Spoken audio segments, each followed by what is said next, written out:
Welcome, everybody.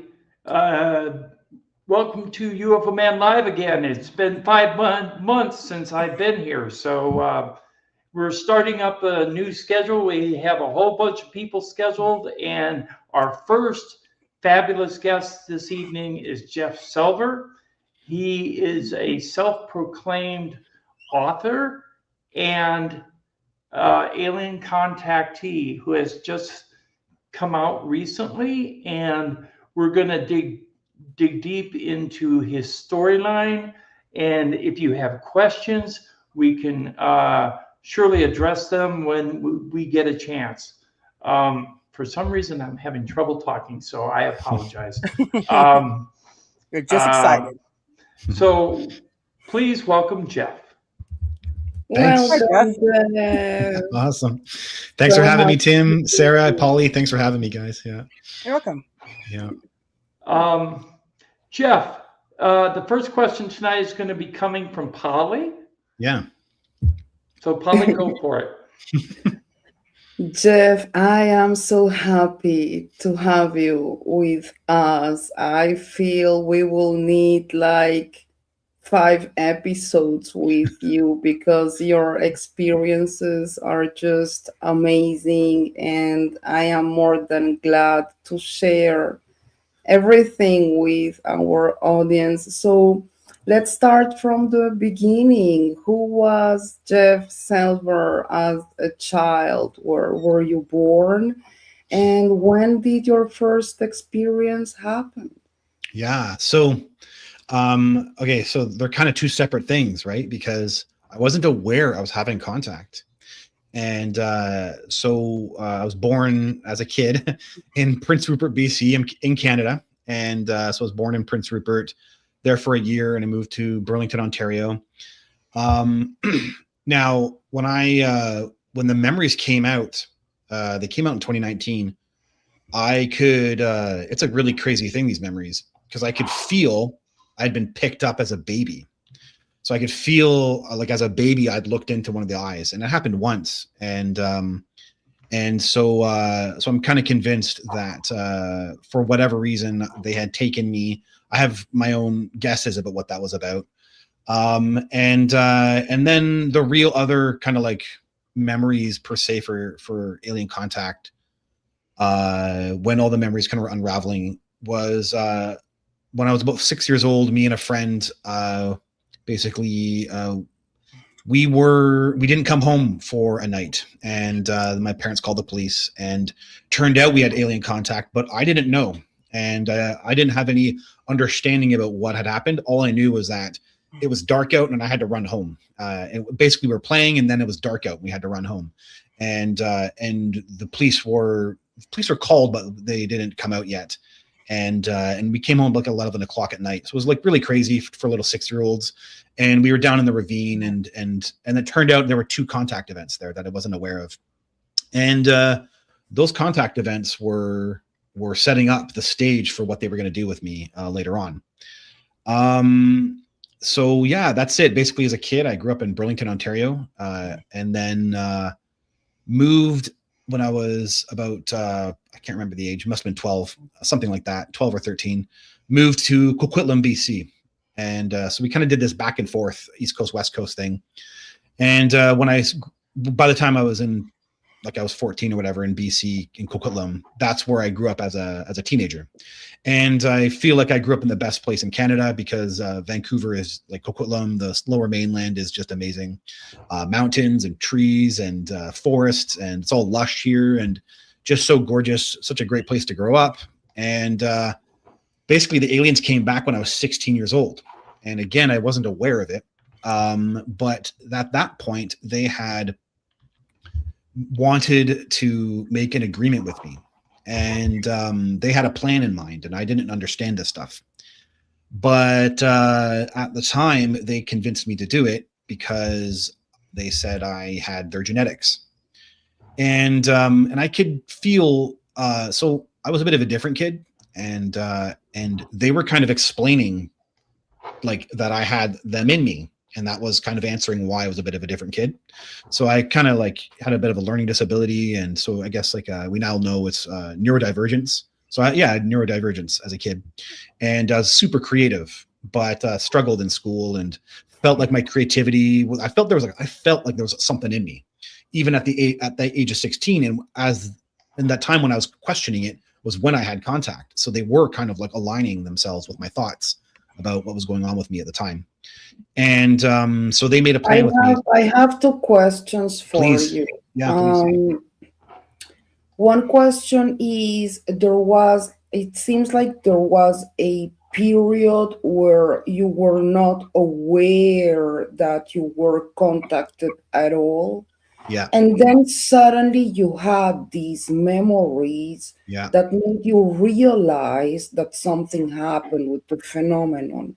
Yeah. So my first question is, how did these memories come to you? Yeah. What happened? What triggered those memories, if you have like a sense of it? And the second question is, when was the breaking point between you were not aware that you were contacted and when you started realizing that this happened to you and maybe you made a direct contact? Yeah. So when did you change that? Yeah. So the answer to that starts with, so they met me when I was 16. They made an agreement with me to discover my soul. Again, it was behind my life and I wasn't aware of it. And so what happens is a strange event occurs when I'm 20 years old that changes my entire life. And the event is, that's what the book, so I have a book called The Rising, and it is, the nature of the story is all around this experiment that they wanted to do that changes my life.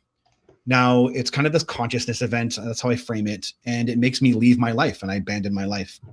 And so the event is mysterious. Thank you. Yeah, that's the book. And The Rising is the name of the thing that they did with me.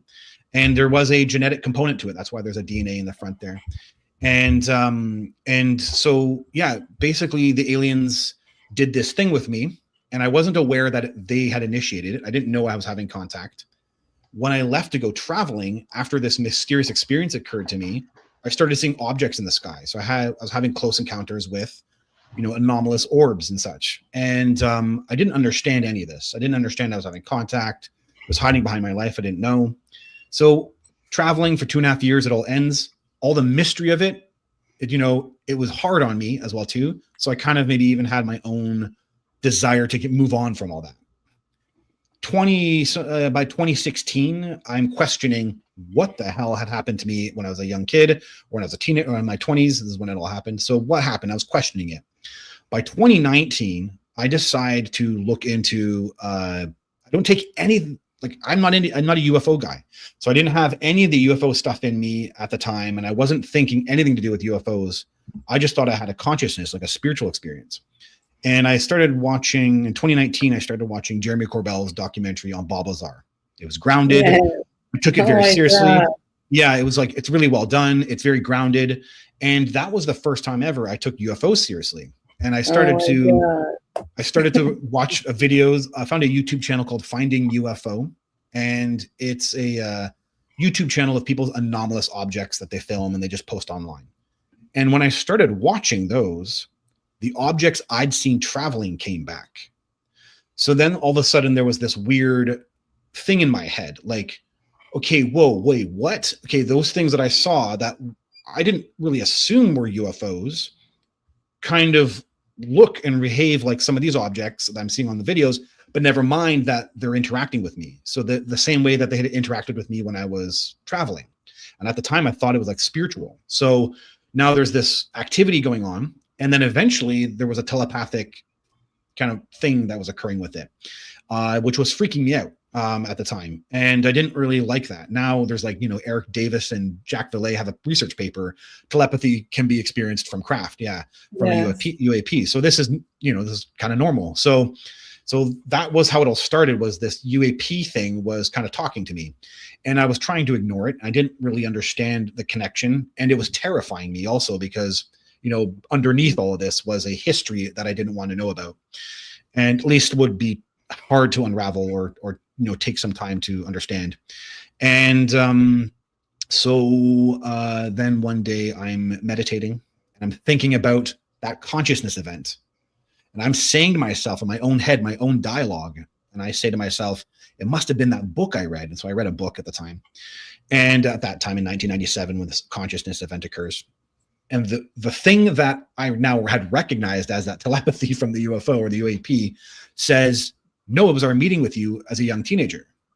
And I was like, what the hell? I was kind of like stunned by that intense voice, but also like answering this. I was like, whoa. And I was kind of terrified by it. And I didn't want to hear it, didn't want to think about that anymore.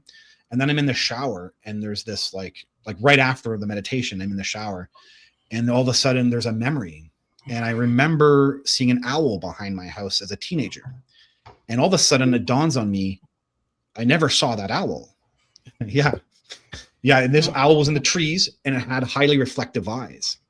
And all of a sudden it just dawned on me, wait a minute, I never saw an owl. Like, why do I have a memory of an owl that I never saw? And then I kind of remembered Whitley Strieber's books from when I was a teenager. I did read Communion and when I was 16 years old. And I remembered this idea of screen memories and owls. And that's when I went, wait, what? I kind of was like trying to understand how that could be. And I went back to the location of where I knew that owl screen memory or that owl memory was. So it's not too far from me. It was about a 50-minute drive. And it's in Coquitlam where I was living at the time as a teenager. And I went back to that location. And when I had that memory in my mind, I could feel for the first time ever in my life, one set of events that I thought occurred, and then something else was underneath it. And something that happened in my life that I wasn't aware of, like literally the first feeling ever in my life of something having occurred that had been hidden from me. And I could feel I had been lured out as a teenager. I could feel whatever lured me out was friendly. And then that's all I knew. And I spent energy trying to understand what it was. And I had flashbacks from that, but I didn't really understand. It was all combobulated, the memories. And it took me some time to put all the pieces together. But that was the second contact event that occurred to me when I was 17 years old. And and I was lured out of my house as a young teenager. And so that was the beginning of touching what it feels like to be in their presence. And once I kind of like had that, then it started the domino effect of one flashback and then another. And then all of a sudden it's like, hey, it was 16. And I just kept thinking, okay, there's only two. I had these two contact events. And then all of a sudden it's like, wait a minute, when I'm coming home from my girlfriend's house, why do I have a weird feeling about that road? And all of a sudden there's like memories on the road. And so it starts like that. All of a sudden they were just popping up. And it took time. I spent a lot of energy, months at times trying to understand individual events because I needed to know what the hell had happened to me. And I was very private. My family knew about it, but that was about it. And I spent about a year spending energy. At times I didn't want to know. And but other times I wanted to understand it. And that's how it all began unraveling. So now the point is that the memories were highly detailed. And they contained information that I just forgot 20 years later. Like, so I had a contact event while hiking in a local hike up the mountain. And Do you think it was in purpose? It was erased in purpose for some time, and kind of they were waiting for some specific moment to awaken whatever happened with you? Why? Why did they wait this time for you to? Because when you later. Yeah, when you understand what they did with me, so they did some things with me that I had no capacity to understand at the time. So I saw the afterlife when I was 16 years old aboard craft. Yeah. And then kind of avoiding a post-traumatic. Yeah, altering my life in every possible way. Yeah, it would be very maybe beyond trauma. It would be such an extreme event to contain as a 16-year-old. I gotta ask this: when you say you saw the afterlife, you saw where spirits dwell. So they showed me the death of my last life So I have a whole bunch of knowledge behind that. And then I just start rising up and I go in, I become the oversoul. Like it's a whole thing that I'm witnessing. So I'm witnessing as a third person. And they're showing it to me like on a hologram. And it's like, and I'm in this room where I became an orb. It's bat crazy. It's just totally nuts, right? But this is what happened. Like I have all the memories of it, and I have like a million ways that I can confirm all these different pieces of information. Right. No, I've heard of it before. Yeah, and it's you got it. It's not actually uncommon for the aliens to do stuff like this to people. So yeah, this was all part of the experiment, was to show me my soul. And what is the soul but the oversoul in the afterlife, right? So that's what they showed me was my oversoul, like this higher dimensional me, and who builds the lives. And so I witnessed the afterlife, and the aliens are there. That's what's the most insane part. They're also kind of showing themselves as part of the process. And yeah, they were a part of the afterlife. They're in that dimension, and they operate there as well too. And then I watch myself building my life. And and so it's a whole sequence of events. It's actually quite detailed. There's a lot of it, and a lot of it's on my YouTube channel. And that's how it all starts. And then I'm altered from that as a 16-year-old. And then they stash that awareness away. That's the most insane part of the story, is how I now know how they do that too. But at the time, you're just a recipient to this, and you agree to it on some level, and you're not understanding it. And then that was part of the experiment, is they use that energy, if you will, and that awareness, and then they manage that, and they were managing it over a couple of years. And then they burst it out when I was 20 years old, and that changes my life, and I go traveling. So. Okay, why are they actually performing this massive experiment? So I can speak for myself, but I've done enough research. I've been at this for several years now, learning as much as I can. And there's tons of evidence that they're evolving us. I think the evidence is I think the free research is the best academic evidence that there is. So the free research from the Beyond UFOs, academic work, it has like a ton of academic papers in there, and they've done their own research. We have 3,000 experiencers, and everybody walks out with psychic abilities, clairvoyance, or ability to interact on maybe the thinner dimensions, if you will. So they're definitely evolving us. And I think that crash retrievals could be aligned with that, if you start thinking about how technology evolves the mind as well too. So you can see an actual attempt from the entities in a subtle manner, not in a very aggressive way, but a very gentle, subtle manner, are evolving humans. And now, what does that really mean? And sometimes people think that means only goodies, goody, feely good stuff.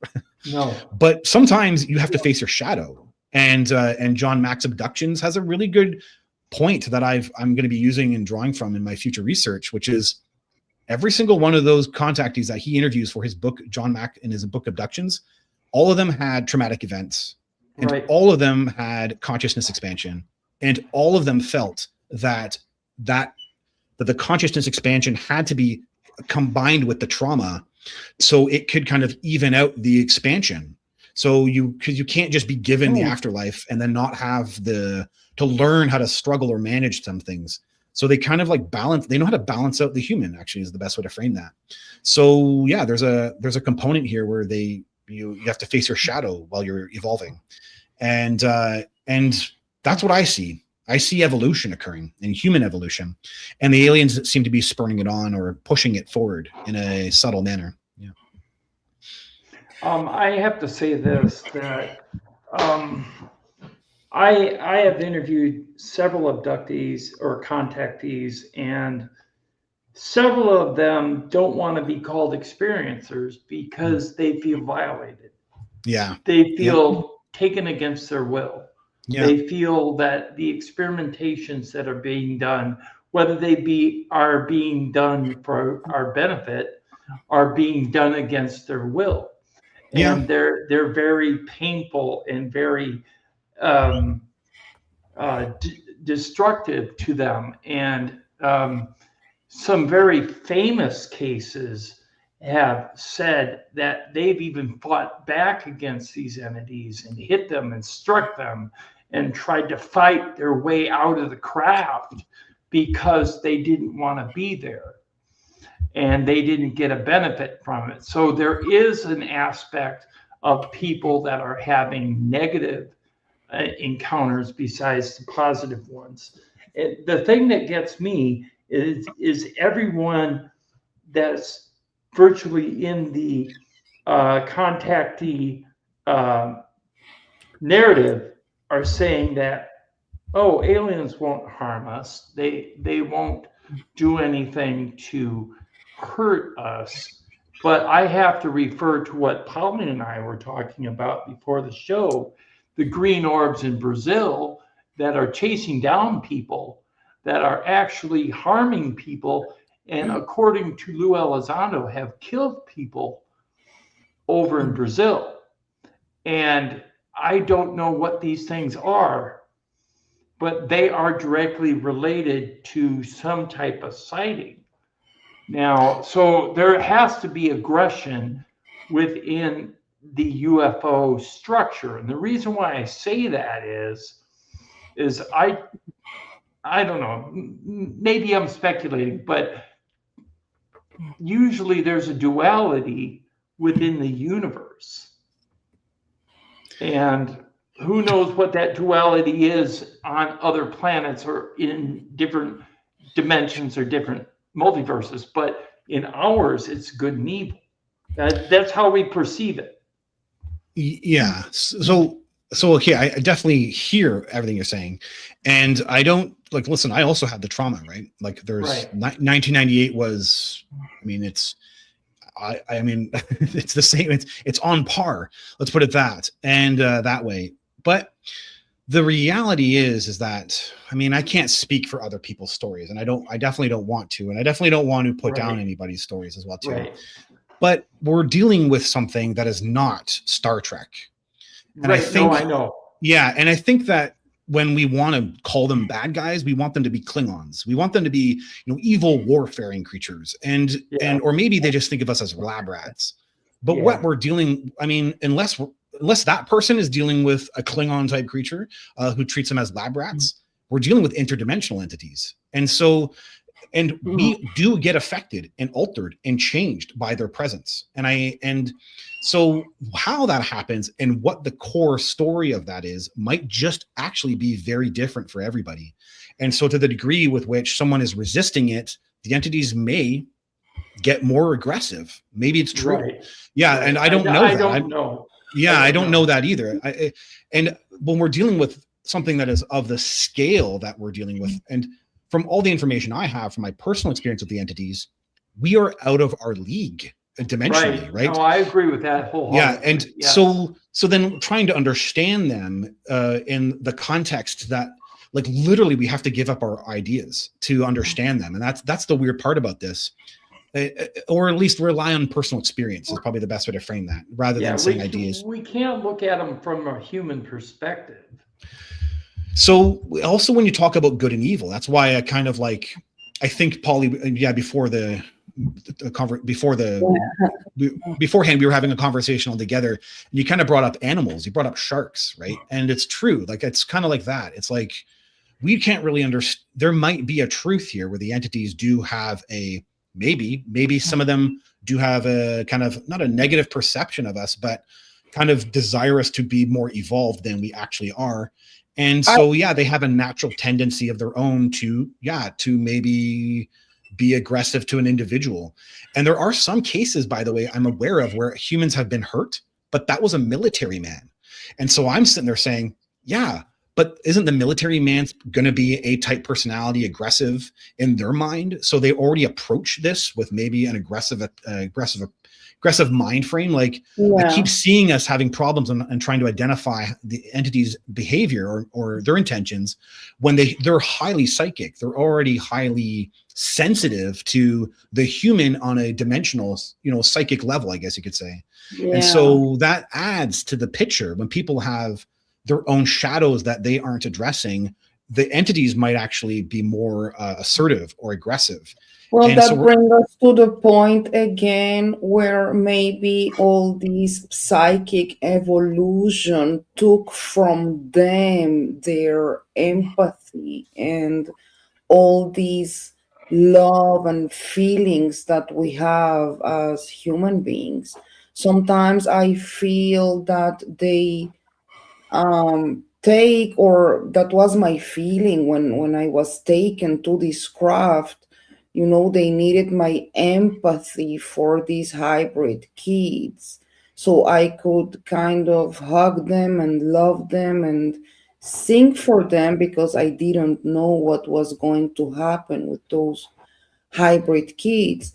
So maybe we judge the aliens based on our human feelings.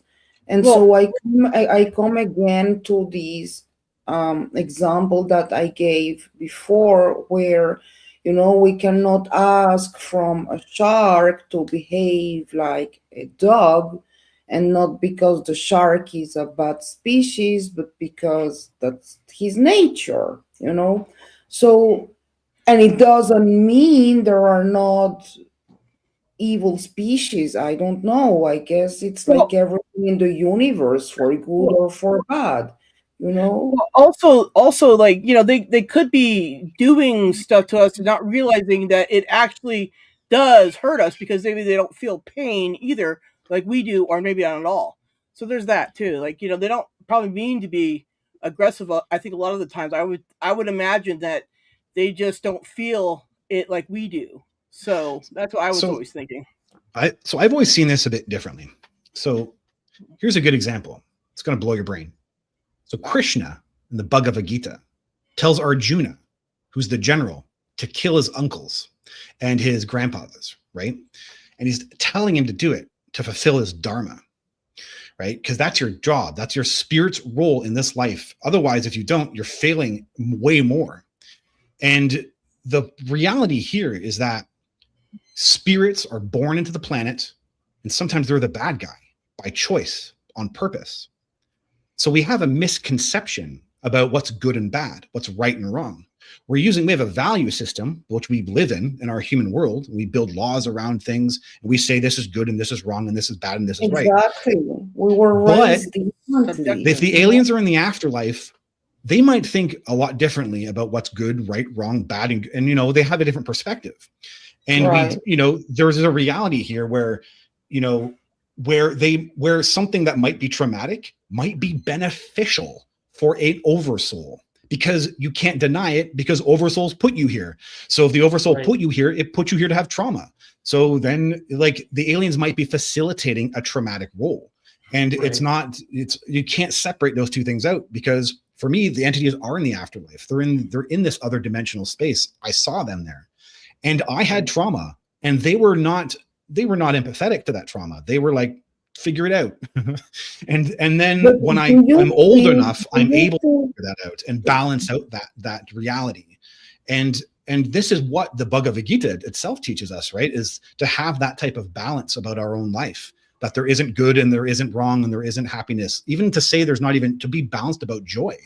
So there is a truth here about the oversoul dimension is maybe we can't see sometimes the purpose of things. And so therefore they might be acting on that level. And, I can't speak for everyone's contact, of course, obviously, right? But sometimes we might be missing part of the picture. And I think that's sometimes what's going on here. do you think the healing is as much important as the trauma? Because, You have to have trauma. when you go through a trauma and you don't get help in order to heal it and give it the right place, well, I guess also your frequency is not right, also for a contact, if you are meant to be contacted or awakened. So the question would be, do you think that the people that suffer from post-trauma, for example, are more contacted somehow? Or is the trauma kind of or the empathy that comes with the trauma also a way of contact? And is the healing also a part of this process? Yeah. So in relationship to contact, I can't really speak to that. I remember John Mack having a good section in his book Abductions that there was no pattern. there was no pattern between people who had traumas versus non-trauma, and the aliens do seem to, I mean, from his studies, it looked random. So not that I would believe it to be random, but I think that, you know, how we handle these things is the core of it all. How we handle our I don't think there's a rule. I don't know that, of course, right? I can't speak to these things, but I don't believe there would be a rule to that. I think that's the same level as like seeking guidance from, you know, an angel or your spirit guide or whatever, how you want to frame that you can have trauma and still seek out, or dealing with yourself sometimes opens you up to those dimensional spaces. Yeah. So I think it's individual. I know for myself, like I might have had, you know, things happen to me when I was like really young and I just didn't understand it because, you know, I'm learning disabled myself. And, you know, I always thought that everything I saw was obviously wrong, bad because everybody said so. So right. I never trusted my own anything. Right. Right. So there was this one time I was at a neighbor's function and ended up getting to the center of the pool and I started drowning. Right. Nobody at the pool area saw me. Right. And every time I got up, I didn't scream out or anything because I didn't want to get in trouble. Anyways, but then like one of the neighborhood kids saw that I was drowning, you know, put me to the side and I was okay. But as the last time I was going down, right above me, like I saw my air bubbles going up and then I saw me standing above me. Wow. And it was like at that point, I started realizing there's just way more out there. And what does that mean, right? Why did I see myself above myself? It was clearly me. And so from that point on, I just became more interested in all this stuff. Wow. You know, and I've said, you know, seen, you know, orbs myself, and not last year, but the year before that, I was filming a fire out here, and something just went right by the fire. It looks like a UFO to me. It's going really fast, and it skips the fire altogether, right? So it wasn't like a drone. The fire just started too. So, you know, I've seen stuff and other things, and it's irresponsible to think that we're the only ones out here, anyways. It really is. Right. And what's interesting about your story is a traumatic break broke a part of your consciousness open, right? Mm-hmm. That's what I noticed, in, you know, from my personal experience, but also John Mack's abductions. I keep going back to it. It's just so well done because he pinpoints all these things, right? That the reality is there needs to, sometimes, you know, true spirituality. This is the misconception everyone has too. Spirituality is traumatic. Evolution is traumatic, right? Nature is traumatic. So there has to be a break sometimes. And that break is sometimes breaking you out of things that are uncomfortable. Now, again, I'm not trying to make any case for someone who had negative contact and giving an excuse for things, but sometimes we have to maybe expand that breadth of what we think is really going on, and consider that maybe something is occurring on a dimensional level that is benefiting both parties, and we can't know that sometimes. I think a lot of us have, or most of us, for the most part, have been indoctrinated by media and everything around us to think a certain way. And when we have encounters, or we have abductions, or we have marks showing up on our body, or we have implants, or we have any of that in this genre, our whole world view is changed. Our lives are changed forever. Mine was. I know for a fact UFOs are real. I know for a fact that there are ships coming from a different dimension. I know for a fact there are ships coming from our space, even from different planets in our realm of existence. I know that we are not alone in the universe. Well, think of how much life is here on Earth. Trying to explain that to people sometimes is very difficult, because there are people that don't have the capacity to wrap their head around it because they haven't had that break, as you're talking about. I've had some traumatic experiences that have made me think otherwise about consciousness. And I have learned to reach out when I'm filming, reach out to the stars and try to picture myself bringing in a ship from up high in space, having it look down at where I'm at and come down so I can film it. And it has worked a couple times. Yes, I do the same thing. Visioning. I vision the craft, and she does replicate what I vision. Yes, that's awesome. I've had that happen, and I've seen a lot of orange orbs with clear bubbles around them flying over the building I live in. Right. And me and another guy with the same kind of camera, a Psionics Aurora Black infrared night vision camera, we went out and we recorded a craft coming down from space, straight down behind a tree, stopping, changing direction, going to the right, and going upward at an angle, and changing shape 5 times, and putting out an infrared beam of light onto the top of 65-foot pine trees. 3 different times. They would turn on the light, then turn it off, move a little bit, change shape, do it again, and then do it from the back. It's a very clear video too. It's like yours, and what I want to show of yours.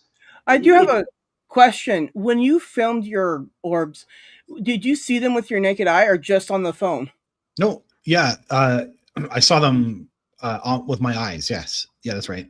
And the film isn't complete. I saw the object do a crazy movement, and then I knew it was real.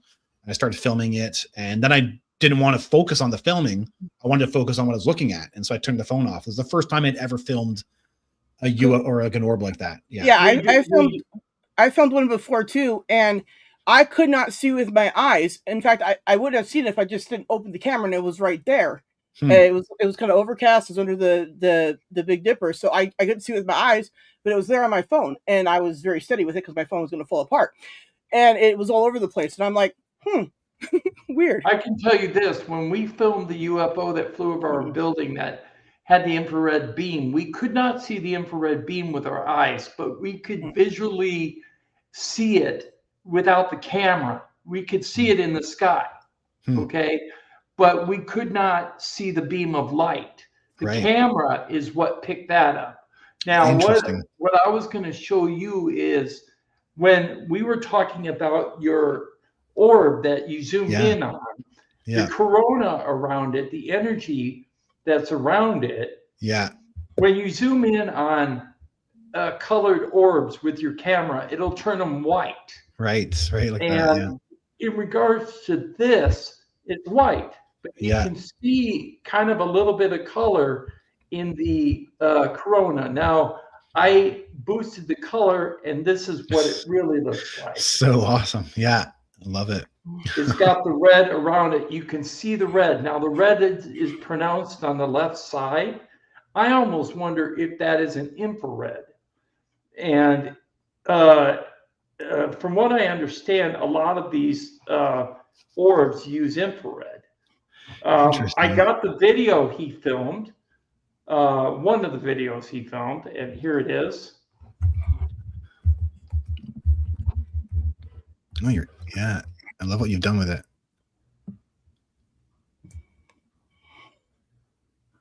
That's beautiful. This is actual footage of a UFO that UFOs that he filmed, and this is a zoomed in of the largest one.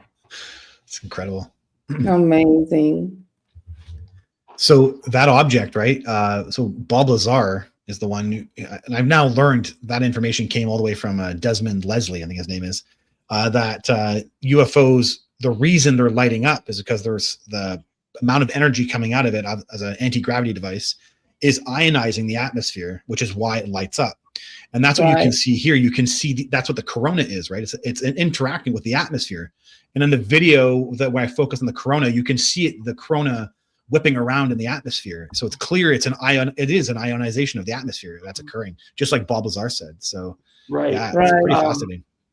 On our object, we could tell that it was not just the ionization from the anti-gravitational propulsion systems of the craft, but it was also because of the infrared beam, because of the direction of the light. You could see the direction of the light, Right. and it was coming out of the bottom right side. Love it. Now on yours, it's on the upper left side. Well, midway upper left side. And so that's why I thought it might be a little bit of an infrared reaction. I don't know, just a guess. Yeah, I don't know. In regards to orbs, what is the predominant color that you see? So red was the early days. I haven't seen them red in a long time. I've seen orange once, and otherwise it's white. So it's these spherical objects that can play around like a satellites that appear, disappear, and and sometimes they're close. Like sometimes they'll be in the atmosphere or like be in my neighborhood, and but typically they're white. Yeah, I've seen the white ones down low. Yeah, down low. Yeah, and up high, I've seen the orange ones. Interesting. Yeah, and the I've seen orange ones are multicolored fast too. moving. I've seen multicolored, like red, purple, green, kind of like switching or swapping around in colors. And I've seen those in the atmosphere as well too, high up in the atmosphere. My sister and my brother saw a cluster of green, blue, red, and orange lights all in a ball, big ball. Oh, wow. In the valley where our farm is located in Interesting. Wisconsin at about dusk. And it was just flickering above a pasture. Oh, so And then cool. all of a sudden it just blinked out. It's gone. Wow. And so they're everywhere. Yeah, they're everywhere. Yeah. And they're watching everything. And it's almost like the movie Dark City, where they have the people working behind the scenes to run the show, the grand show of humanity. It's like these things are behind the show, watching and watching over us and keeping track of what we're doing. Yeah. It almost seems like that. Yeah, I'm pretty convinced it's a quantum AI system. So it's it can watch. It's like, and so quantum, it's kind of like a God AI. That's why I without any other way to call it, I call it a God AI, because it's kind of like an all-seeing AI. Yeah, it knows what you're talking about. So many times I've been on a podcast or talking about something in a presentation, and then that night or the next night, the thing I talked about, she does it. So I'll say, oh, she did this thing. And then all of a sudden the next night I go out and she does it. So they're aware what we're talking about. Yeah. They're observing us or observing us in high detail.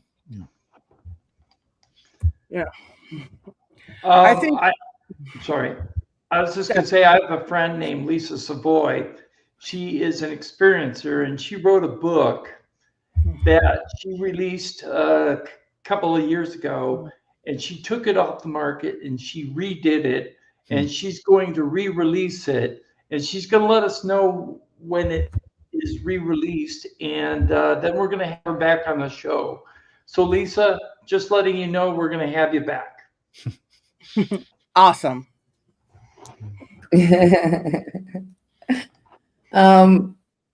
I have a question for you. I don't know how much can you tell us about hybrids.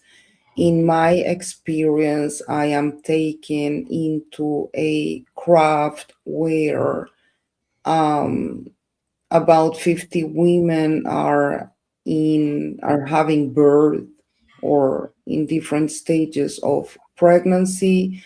There is a praying mantis there, kind of. She's the boss. She's telling everyone what to do. And little gray aliens around the beds. They look like Skinny Bob. And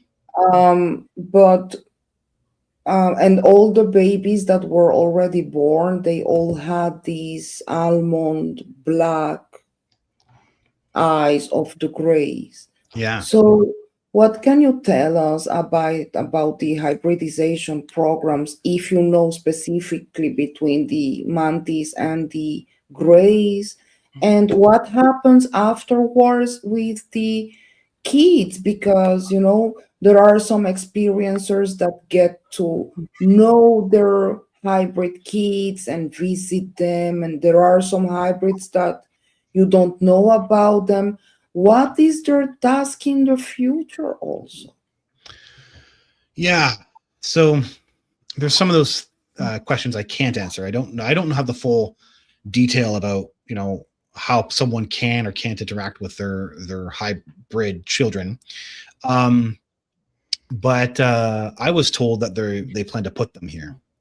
So my whole thing is to tell people about this. That's kind of like I was built and designed, if you will, to kind of relay this information that they plan to put those hybrids here. And now, is that the case for all of them? I can't know that. But the whole premise, I understand after all my years in this and communication presently still with the UAP, that they plan to put those hybrids here because they come from another dimension, and they may have been planning this a long time ago, and so they plan to put them here, and then that transition is actually where all the hard part comes in, because I don't think that they want to deal with humans. Rough world, let's put it that way. I don't know how to frame that any other way, but I think maybe we condition ourselves to live a bit of a hard existence, and they're telepathic and they're highly sensitive, so I think they like their environments, but they want to use our world basically and adapt into our world, and that's what the purpose of the hybrids that I was interacting with are for, is to be put here onto the planet. And do you think the governments are either already collaborating with those hybrids, or are the governments taking these hybrids as a threat for their narrative? Good question. What I think is going on is the entities or the phenomenon is in control completely. And then they're saying, if you're not on board, we just do it this way. And if you're on board, this is how it happens. And I think that at one point they weren't on board, the government, and now they're trying to be on board. And I think that they're playing a bit of a game, the government. And I think that they want people to be scared of it. And yet I think that, and I think they may have like a long-term vision, like, okay, if we make people scared of it, then we will be the ones who know what it really is. And then we will be able to interact with it when it comes down here and does its thing. And I literally think that. I think that they're trying to preserve their wealthy and their friends and everything, and try to be the ones to interact. And I think the phenomenon is saying, no, we know who we're, like, that's the reason they're picking up with experiencers and all this stuff. Like some of us have been trained on their crafts and such, right? So some of us will be able to actually be in their, and not just that, I'm fully convinced it's going to be related to genes. So people who are unexpectedly will be able to be in their environments, while people who were hoping they could be can't. Stuff like that, well, I'm convinced will be part of the picture. It'll be much more different than people think. And I don't think they want humans in control of it, which is why technically it kind of looks like no human is in control of it.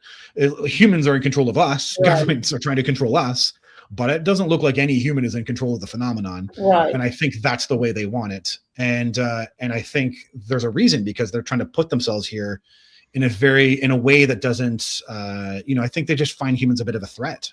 That's what I am convinced of. And that it's hard for them to be around humans when humans are fear-driven entities or fear-driven beings.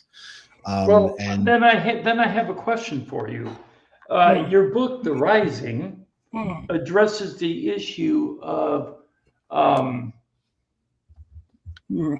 alien. I don't like the word alien, but let's say these life forms coming down here and building a golden city on Earth.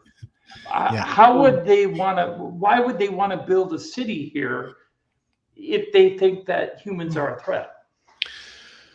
Yeah. So this is the grand picture, and so I have a bit of information about this, some of it, and I do think there's two forces at play, or two realities that are kind of about to butt heads. And one of them is, I do think now that they are a species that are trying to preserve themselves. And that maybe may have been part of the plan for like a long time ago. Species that put themselves into a dimensional state, and now they're trying to that allow them to unevolve or not evolve the same way that humans can, or that you can normally in the universe. So they're kind of stuck by having moved themselves into a dimensional state, and they're trying to kind of maybe come back out of that. And it may have played a part in why humans were created as hybrids a long time ago. And so now the problem, I think some of the things that are actually really at play here is that the nuance of hybridization is a lot with these other beings is a lot more, it took a lot longer than people think it does. And then what came at play was our own, expansion on the planet and coalescing with environmental degradation. And so while simultaneously there's a desire for hybridization, there's hey, wait, what are they doing? and they're kind of like watching us destroy. And I'm certain when we destroy the planet, I think we destroy dimensions, and I think we affect other dimensional states and spaces. We actually do. Scientists have come to the realization that when a nuclear weapon goes off, radiation is bleeding into other dimensions. Yeah, I mean, I don't doubt that. I've never heard that one, but I don't doubt for certain that that's occurring on some other spaces. Yeah. And I was showing some details like that the afterlife is affected by all this stuff. And if I'm certain that they're sharing the planet with us in a dimensional place, and that we're affecting them. And these were kind of unexpected results. And so what was once we're going to put ourselves here is now, wait a minute. Now, since you're not planning to run the show, and then they went back to their boss, which I think are like the controller species, the mantids. And I think there was a whole thing about it. I'm certain that a whole bunch of alien species were like, what do we do with these guys? And then there's a grand plan for them to come in on a kind of a big way. And that's how the story is kind of laid out for me, or the premise of the story, and that it's happening after a planet event. And then that's when they put themselves down here in maybe some kind of capacity where humans are immobilized. And then they put themselves here. Right. Or maybe they're... Go ahead, Sarah. I was just going to say, maybe they're making us little hybrids so they can just take over, because they can't fully live in our space, even though they want to, but they have to. Something like that. I'd be cautious for like words like takeover, but I do know what you mean. But okay, I think next door. I think it's nature. I think it's like, hey, what happens when in nature a dimensional entity is kind of interacting with this other lower density entity? Well, it's just like us. Transformation occurs between both. Yeah, right. It's just like us doing construction on land. We're displacing everything there for us, right? Yeah, I get that.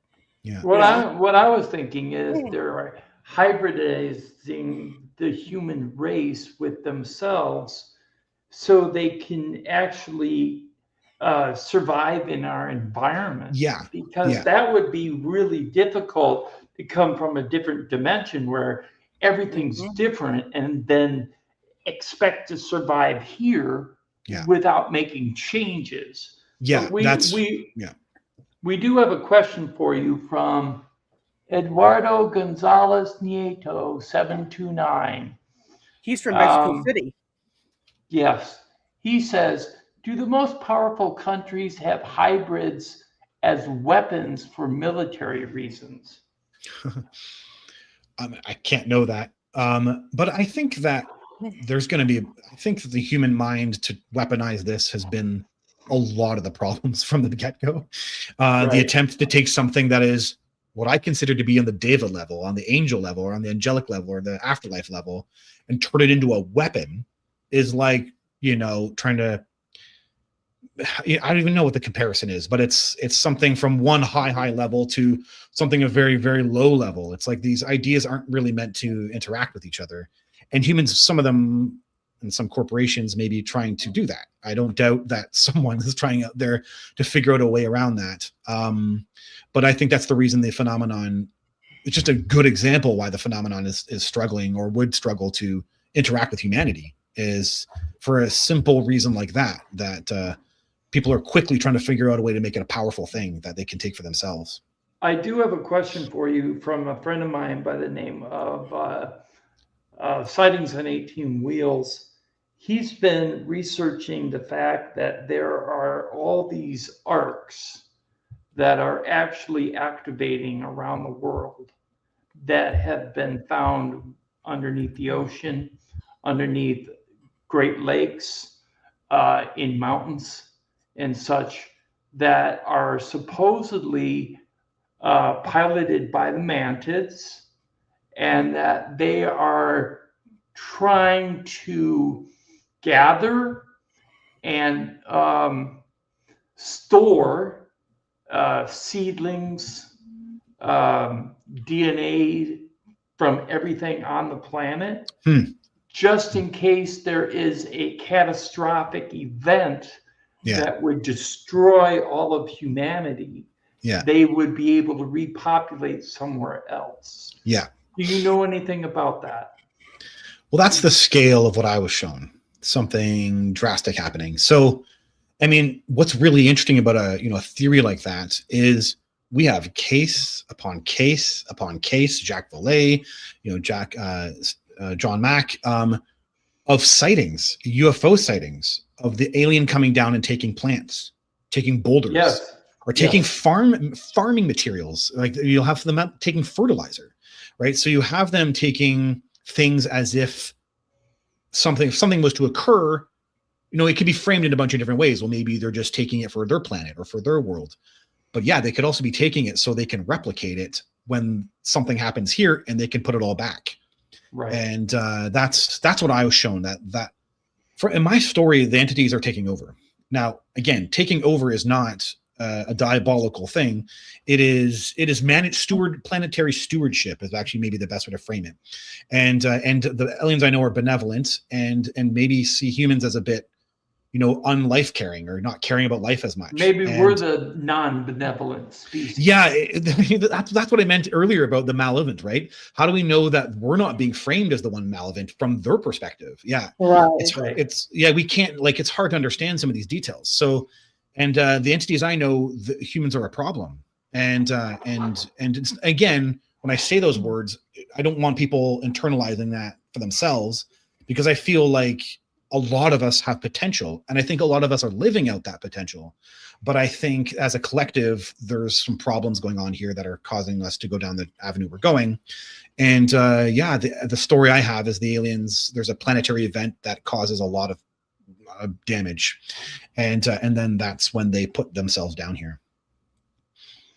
Kind of my feeling is after my experiences that, it's like they are watching on us, and that's why we see them hovering, around military bases, nuclear bases, and but they don't want to interfere with our evolution. Kind of humankind need to learn with our decisions for good or for bad. And right now, everything looks pretty bad, if you look around the world. And so I guess it also affects our consciousness all around. And so everything is affected by everything, not only on Earth, but I guess outside too,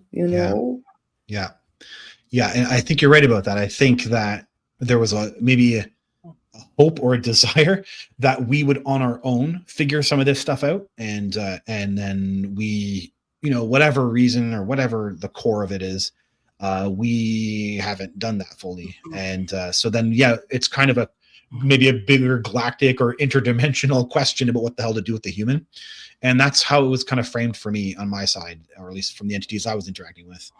And and evolution is a big part of this, because it's undeniable we've evolved over the last 100 years, if not the last 50 years, even the last 20 and 30. I think that evolution is real, and that we're slowly making, people can't even argue the afterlife anymore with the amount of near-death experience research that's out there, right? So then reincarnation, and that's changing DNA, right? It's changing our consciousness, and that affects the DNA. We have good research now, Biology of Belief by I forget his name, but the guy who wrote Biology of Belief.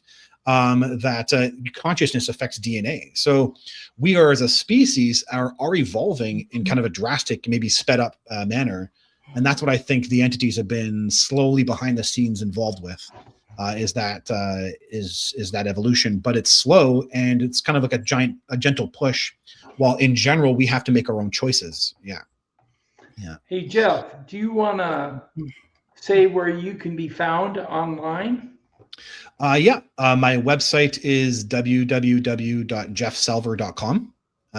So yeah, my name, which is right there. I think it's there. Yeah. www.jeffselver.com.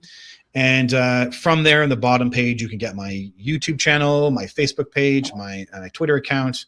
It's all there, Instagram. And I haven't posted on YouTube in a while, but I'll be putting out a new video series pretty soon. And I just keep researching and putting content out there, and keep talking. So we're going to send you a link to this show after it posts, and you can post it on your channel if you'd like. I definitely will. I'll definitely putting on the channel, and I definitely put it on social media as well too. So okay, we're going to show you a copy of his book again. This is The Rising and the Alien Plan to Build an Enlightened City on Earth by Jeff Selver. It is available on Amazon. Paperback $21.99 and Kindle $9.99. Yeah, you got it. It's not to dominate you. It's to change to societal structures that benefit you, and to change to societal structures that benefit nature. There are ways that are very advanced for society to coexist, but they are reorientations of your sense of self, because they evolve consciousness technology from the elder. Jeff Selver's book is amazing. Preston Dennett, author. Jeff's huge amount of detail and recall of some 26 interactions and abduction events puts him in the highest category of UFO contactees, stated by Ian Halling, co-host of Earth Files with Linda Moulton Howe, a YouTube channel and podcast. He also came out with another book called The Rising Workbook, How to Create Your Own Rising. That's also available on Amazon if you're interested. So take a look at that. We're going to go down the panel here and take last questions. Polly? Jeff, this was so awesome. I want to bring a pizza and just continue for 8 hours. It's great. Really, thank you so much for your time. Well, I guess my last question would be, what is disclosure for you, whatever that means? What, knowing all that you know, what is the alien plan for disclosure, and what is disclosure for you? I've always considered Jacques Vallée a guy in the know, and he was just on Jeremy Corbell's podcast, and he said a very telling line, which is, we're going to have to learn to coexist with the phenomenon. So he's hinted at his knowledge that this is where it was going, and I knew that. I was drawing from his words, knowing that this was about hybridization and that the entities would live with us or merge with us. So that's what disclosure really is here, is getting humans ready for that, because that's the real part. And we think this is just about us learning that they're out there and maybe they'll come down and visit us. No, everything is changing, and we are going to have to change with it. So that's the real disclosure for me, is the acknowledgement of that. And then that's the beginning of it, because that's not the end. That's just the beginning. Right. So, that's where I think disclosure really, really, really starts, is the acknowledgement of that. Yeah. And I don't know what the aliens are thinking. So the aliens, it's something along those lines, though. Yeah, they are praying right now. They are praying very much. I have lots of questions. I just don't have one to end the show on. but I would definitely like to talk with you more about your experiences for sure, because it's all very interesting. Like I've had a few uh times where I hear owls outside the window here. There's owls in the area. It's not a big deal. It's just that I wake up in the morning and I got marks all over me and stuff. But like this is some really good information you have here and stuff that it hopes to validate me too, because like I said, when I was younger, I was made to feel that everything that I perceived was wrong and not right, right? Right. And so once I figured out that there's more out there and I can, interpret things correctly, right? It was like a whole new world opened up to me. Things became a lot easier too in some regards, right? Right. But I really find everything you were talking about very interesting. I mean, there were several different other times I was like, I just want to say all these things to you, but I'm like, I'm just going to keep listening.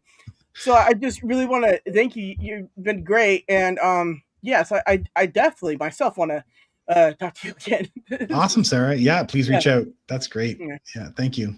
Yeah. I have to say this. Polly and I were talking about you before you came on backstage, and we've decided that we're going to continue a series of events with you online so that we can dig deeper into your story and talk more about your